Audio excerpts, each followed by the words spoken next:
Headline: Jeffrey Epstein gave Bill Gates advice on how to end, quote, toxic marriage, sources say.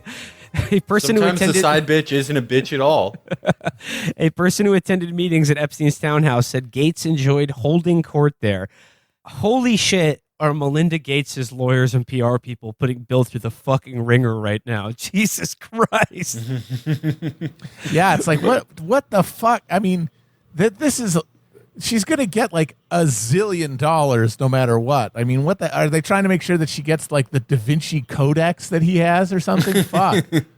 This entire thing has been funny because it's like seeing how much people default into just everything being like one of their stories where it's like, oh, in the Bill and Melinda Gates relationship, there was a good guy and a bad guy. Like, one of them is the protagonist of the relationship.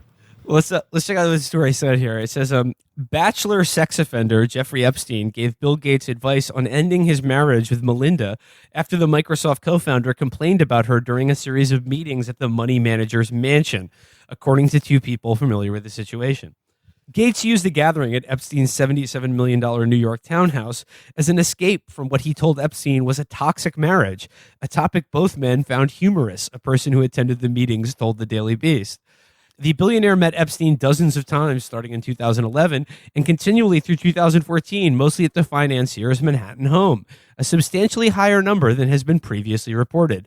Their conversations took place years before Bill and Melinda Gates announced this month that they were splitting up.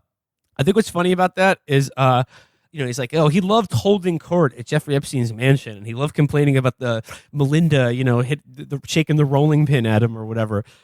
In 2011 and 2014, like this is years after he had like served jail time for being a sex offender. You know what I mean? Like in a lot of these stories where they're just like, I found his lifestyle very interesting. It was just like you were hanging out with this guy after it was like public record that he had gone to jail for soliciting a teenager for sex. Yeah, but he also had a lot of really good relationship advice. Not a lot of people can say that, Yeah. Those are precious resources. Well, Jeffrey Epstein, the real reason he was rich and like had all those friends was that he was actually like Hitch. Yeah, that movie was based on him. He was a hitch for the rich people. He was not. He was not doing the sexual style assaults. Sort of like that's why Leon Black gave him like $1 billion fucking dollars. He's like, you saved my marriage. Yeah, you taught me how to dance funky so that I can get my wife back. Elbows 6 inches from the waist, 90-degree angles. Don't you bite your lip. Stop it. All these sad sack Kevin James types who just coming to them like coming to him hat in hand. It's just like, help me, Jeffrey. Yeah, I need swag. Yeah, Glenn Dubin was like, you gave me so much swag, I'm going to sell you my daughter. It says here, Gates, in turn, encouraged Epstein to rehabilitate his image in the media following his 2008 guilty plea for soliciting a minor for prostitution, and discussed Epstein becoming involved with the Bill and Melinda Gates Foundation. I mean, yeah, like that is what these charities are kind of for, right? They're just like, oh yeah, why don't you get involved with our foundation? It'll help you really, really help your image out after the whole buying teenagers for the purposes of having sex with them. The people familiar with the matter said Gates found freedom in Epstein's lair, where he met a rotating cast of bold-faced names and discussed worldly issues in between rounds of jokes and gossip, a men's club atmosphere that irritated Melinda. Hell hath no fury like what? A woman scorned. Well, like she should have found like a girl Jeffrey Epstein to hang out with.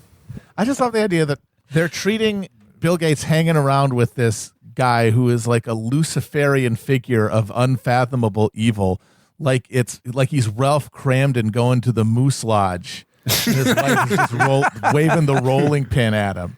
I love it when I get home from like putting live infants in a burning Moloch statue. And doing the brazen bull with a pre-K class. Just fucking vaporizing them. I just come home like just smelling like ash, like blood rubbed on my face, and my wife comes out in a bathrobe and her rollers, and she's like, "Where have you been?" Oh God, some more of this. Oh boy, I got a hard day's work at the Microsoft thing, piling up the foreskins. All I want to do is blow off some steam.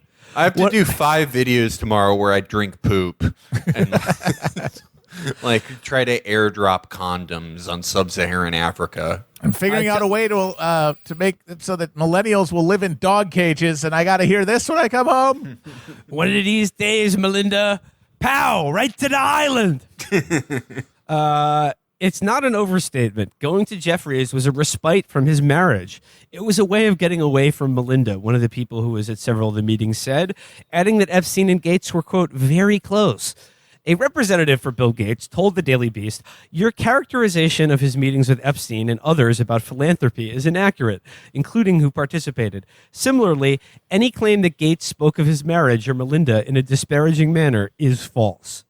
So he wasn't just the bitch about your wife club, according to Bill Gates. You know, I just go over to Jeffrey's house, hang out with the dudes, and complain about the old battle axe at home. And by the way, if you're as rich as Bill and Melinda Gates are, like, is it really a problem to be in a toxic marriage? You could just live in a different continent. Yeah, no, I mean, and at that point anyway, it's like you're 2 multinational corporations. Even when you fuck, it's like the CEO of Nabisco and the CEO of Exxon, like, shaking each other's hands. Bill never received or solicited personal advice of any kind from Epstein on marriage or anything else. Bill never complained about Melinda or his marriage to Epstein. A representative for Melinda did not respond for request for comment for this report. I mean, they didn't respond for request for comment from the report because they wrote the report. They're like, no, we gave you the comment. Yeah, it was just in all the sources we put you in touch with. As the Daily Beast exclusively reported, Melinda Gates was furious over Bill's relationship with Epstein and was put off by the creepy financier upon meeting him in September 2013 after the couple accepted an award in a New York City hotel. Melinda's anger, people familiar with the matter said, eventually led to the demise of Bill and Epstein's friendship. Shh. Yo, hold on to that L, folks. That's cringe. Yo, sus. Yo, it's like Among Us, dude. Among Us. Yo, Melinda's sus. Goated. I mean, I hate it when the wife gets in the way of bro time, you know? Yeah. Guys need to be guys. Honest question. Guys that we don't. What was it Andrew said on the stream? I was like, guys don't even have Spike TV anymore. There's nothing for guys to watch. Honest question. Like Bill Gates, like obviously loved hanging out with Epstein, and then it's like Melinda made them break up like a year before he committed suicide. And do you think he like cried when that happened? Probably. He probably cried and was like, "Fuck you," and like slammed the door on his aircraft carrier. Or did he just like know it was going to happen and be like, you know, that's why I wanted more time hanging out with him. We're killing him soon. I want some more of that great relationship advice before that we fucking stage his death. I am like interested in his internal emotional world because it's like he probably knew that was coming, but there's also the part of him that was like, oh, I really liked hanging out with him. And now I can't even say goodbye because of my bitch wife.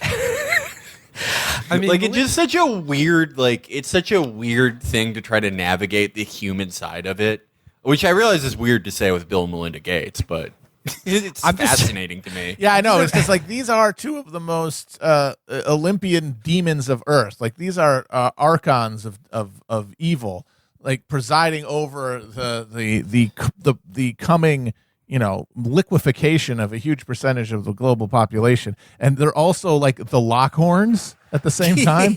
Yeah. It's so, because it's like, as awful as they are, it is like they are human beings who like have relationships with other human beings, even if they're like, you know, all right, we have to kill you for the guy that lives on the Denver airport mural. And it's like, I don't know. I'm so curious about it. I mean, I just love the whole idea that like, yeah, like he was just seeking advice from Epstein on how to be swag. Like I would give anything for like the minutes of those meetings where he's just like, now Bill here, it's called sarging. You want to put on a really wild hat when you go out. And it's also like Epstein just like bought like 15-year-olds. He looked like shit all the time. It's like asking Jimmy Seville for like pickup tips. It's like insane. No, I mean, again, like what's I love what like unspoken here in the thing is just like he's had a boys' club atmosphere. He loved hanging out with Epstein, and like, his lifestyle was intriguing. I mean, it's like, yeah, because he was a pimp for like every one of these rich nerds who are like, demonically horny but have zero swag. So like that's why everyone in Epstein's circle is a guy like Bill Gates or Alan Dershowitz or Larry Summers or Steven Pinker, allegedly. I mean, isn't there a certain profile to all of these these lame nerds? He collected the powerful and influential dorks. Yeah, and it's like, hey, I can get you laid without you having to do any of the awkward stuff. Yeah, it's literally like, get me the richest and most annoying men on the planet. The guys who can't get laid even with all that money because of how fucking lame they are. Like, imagine Dershowitz, like, before this, trying to have an affair. Yeah. How do you think that went? I mean, again, like I think all of them are like, even with their wealth and power, are limited from like the like typical like angry husband affair having tactics, because like in order to have an affair you have to talk to a woman. Yeah, and like I mean, like Alan Dershowitz bending your ear about anything is just about the most insufferable thing imaginable. So I mean, just just remove all that and just buy teenagers from a from a dark money funded fucking global human trafficking pimp and financier to the rich and powerful. It's like, imagine you're like a 28-year-old woman, you're in like sort of an upscale, like Upper Manhattan bar, you have like a form-fitting dress on, just hanging out, and then just like, you just smell like onions. This guy taps you on the shoulder and just like, have you never been to Tel Aviv? It's like, yeah, I'm gonna fuck this guy, sure. Like, no, yeah, that's the whole point of Epstein. No, he's like taps you on the shoulder. He's like, excuse me, my massage therapist, who's an 80-year-old Russian woman, she canceled on me last minute. I know this seems like an odd request, but I was wondering if you could just massage my shoulders for the next hour or so. On May 3rd, the high-powered couple announced they were ending their 27-year marriage in a statement that read in part, "We no longer believe we can grow together as a couple in the next phase of our lives. We ask for space and privacy for our family as we begin to navigate this next life." In her petition for divorce, Melinda said her marriage is irretrievably broken and indicated the couple had settled on a plan to divide their vast assets outside the courtroom. Last week, the New York Post reported that Gates told his golfing buddies he was in a loveless marriage, which had been over for some time, while people described Epstein as a sore spot in the couple's relationship.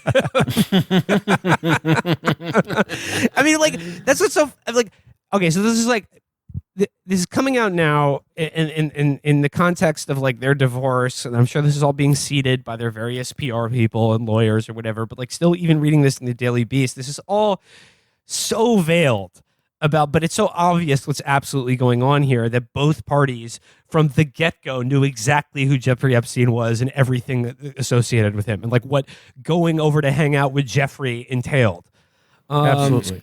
The only other explanation for this divorce here, and maybe even the Bezos divorce too, might be that these people are like liquefying assets before a coming global collapse that they don't want to get caught overexposed on, and they're just having these as like as a public explanation for what's happening with all their money. But if you're doing that, it still makes sense to cover that with another thing that's true, which is that Bill Gates loved going to hang out with Jeffrey Epstein. People close to Bill Gates told the Daily Beast that the deterioration of the relationship could be seen in Bill and Melinda's body language. The couple used to interact with more laughter and ease, said one friend of Bill, who added that eventually being around them was like arriving at a summit. It wasn't like arriving at dinner with a couple or something. It was more like two heads of state, the friend added. So that's why Epstein could have been a factor in their split. But was it the factor? That I fundamentally don't believe. The friend said that the couple's strictly regimented existence as billionaire philanthropists supplanted the more normal life and levity they enjoyed in the younger years. Bill is far less comfortable being out in the world, the person said.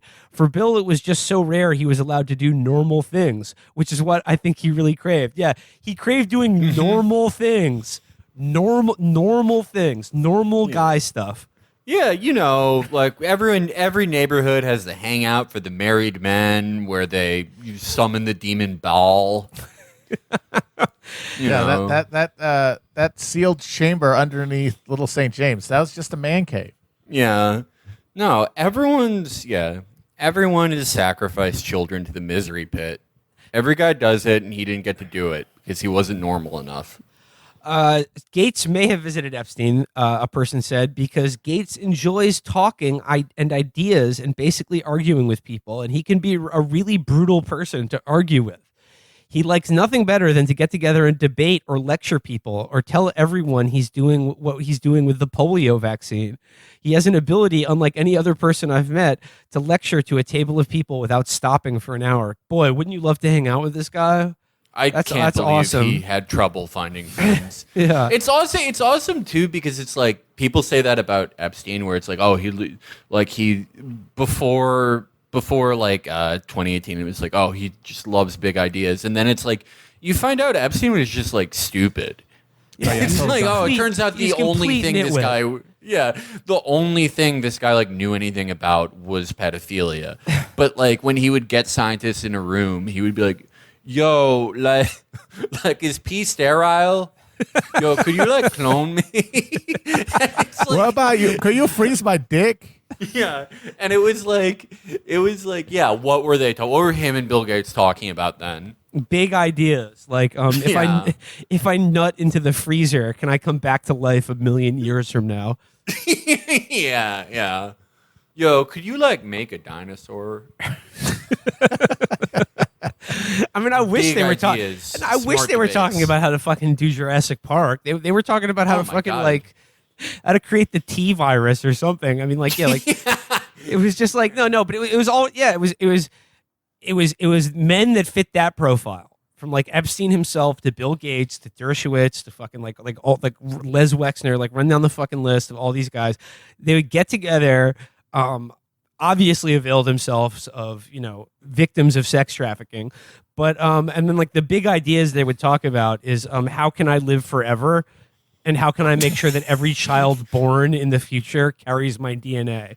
Yes. How can I Yeah. become all father to the new race of Morlocks that we're creating? Yeah. There was also that line the that I wealth just of read. information the world lost. There was that line I just read where it's like Bill Gates, he'd love to argue and lecture people. He'd love to tell you what he's doing with the polio vaccine. What's up? Wait, run that back. What is he doing with the polio Yeah, I vaccine? wanted to, because Yeah. we've I had thought that was polio sort of a vaccine settled for issue. A while. Yeah. What's he doing with it? Yeah, what? Well, God we damn all- it, Bill! Are you putting foreskins in the vaccine again? I mean, we all know the main problem with the polio vaccine is that its IP rights aren't strong enough, and he's finally going to fix that. Yeah, he's gonna make sure somebody makes money off of it. Yeah, it's like you did. Like, do you think you invented that? Like, what the fuck are you talking about, man? Finally, here it says, according to the ex-employee, Melinda seemed to have a chip on her shoulder because no one really did see her as an equal to Bill, and her work didn't get as much media attention. It really irritated her that people were more into Bill. I'm sorry, but I'm gonna it's like, what do side you with Bill expect? on that one. Yeah, like, I mean, He's you're not guy you're who not the did head all of the shit. He's the Microsoft. guy Sorry. He's the guy who stole all the ideas about the computer. He's the guy who did all the illegal antitrust shit. He's the guy who's taken all the foreskins. He's done Yeah. the work. Yeah, Respect like- on his name, please. Oh man. I And it's mean, like- she got her wish now because there are people who are like, yes, I stan Melinda Gates. My husband is also hanging out with Jeffrey Epstein, and gave me the courage to stand up. It's this year. Another former employee told the Daily Beast that Epstein was a topic of conversation among staff even in 2017, 3 years after the men's friendship reportedly fizzled, because of concerns that Gates' previous ties to Epstein could harm his reputation. When you work at the foundation, your whole job in life is to protect and preserve and build up the reputation of Bill and Melinda Gates, the person said. I think that's why it still came up. It's because everybody in the fucking building knew what was going on. Every fucking single person, which is insane to me. Like, I mean, Melinda Gates is such a fucking hero now. It's like, I mean, Jesus Christ, took her this long to divorce the guy. If she raised an eyebrow about this back in fucking 10 years ago. Well, I guess when there's not much money involved, it's very hard. Things move at a glacial pace. Yeah, you got to figure out like who gets the clone slaves. That takes a while. Yeah, like exactly. Like, are we gonna split the space and the shared mega AI hard drive where we're going to upload our consciousness into when we die to become immortal? How much megabytes is going to be? Can you allotted imagine to each that? Like they person? die and then they get uploaded into the cloud and they're like in the same cyber chamber or whatever the fuck for eternity. Oh no, that's like Parent Trap. Like there's going to be a Parent Trap thing where like all of them are like immortal evil spirits, but their kids are like, oh my God, we should put them in the same blood crystal so they have to get back together. They're becoming like, they're morphing into Lovecraftian great ones, and they're like, oh my God, we both have to be the awful god of the cosmos, amygdala. This is never going to work. But then they like work. You know out what? their They fall in love again. differences. They get their groove back. They fall in love again. You know, and then like, you know, having every atom in their body pulled apart by like the great abyss really taught them. They found that levity and joy. You know, that flirtation, that spark that was there when they first started dating. It's like, you know what? We had problems in our awful terrestrial bodies, but now that we've made Bloodborne real and we're great ones, like, we found out why we first fell in love. It was the human misery. We've somehow forgotten that over all those years. We gotten used to all the human misery that we were, all that psychic anguish that we would huff like fucking gasoline. We finally realized, oh yeah, that's what gets us off.